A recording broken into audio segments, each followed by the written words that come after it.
সময়ের সাথে সাথে যেন ধূসর হয়ে পড়েছে রানা প্লাজার মতো মর্মান্তিক দুর্ঘটনার গল্প। কিন্তু ছোট্ট রেহানের কাছে একসাথে বাবা মাকে হারানোর সেই ঘটনা আজও এক দগদগে বাস্তবতা। 6 মাস বয়সে বাবা মা হারানো রেহানের বয়স এখন 12 বছর 6 মাস। এক যুগ পরও বিচারের দাবি জানাতে হচ্ছে এই ছোট্ট শিশুকে। রিয়া সাজিনের প্রতিবেদন।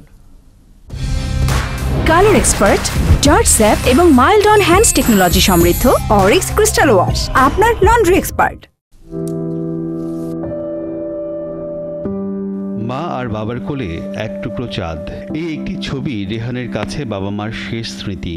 6 মাস বয়সে বাবা মাকে হারানো রেহান ওই ছবিটা সাথে নিয়েই 12 বছর 6 মাস পার করলো। তার কাছে এখনো দগদগে এক ক্ষতর নাম রানা প্লাজা, যেই দুর্ঘটনা বদলে দিয়েছে তার জীবনের গল্প।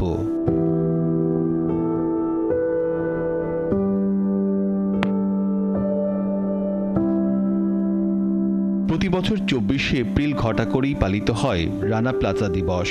সাভারের ভবনটির জায়গায় স্মৃতিস্তম্ভ, সেখানে ফুলের শ্রদ্ধা আর বক্তৃতার ফুলঝুরিতে শ্রমিক অধিকার নিশ্চিতের দাবি। কিন্তু 12 বছরেও কেন বিশ্বজুড়ে আলোড়ন তোলা এই মর্মান্তিক ঘটনার কোনো বিচার হলো না, তার উত্তর নেই কারো কাছে।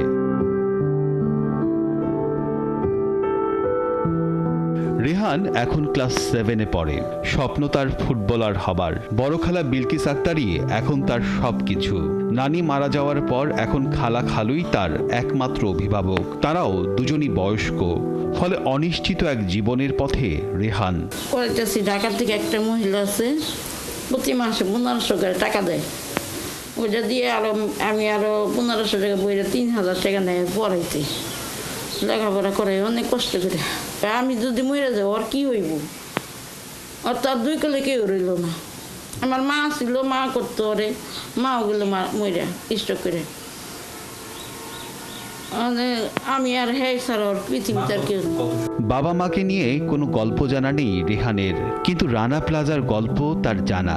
যে ভবন এতগুলো মানুষের জীবনকে বদলে দিয়েছে, সেই ঘটনার বিচার আজও খুঁজে বেড়ায় রেহান।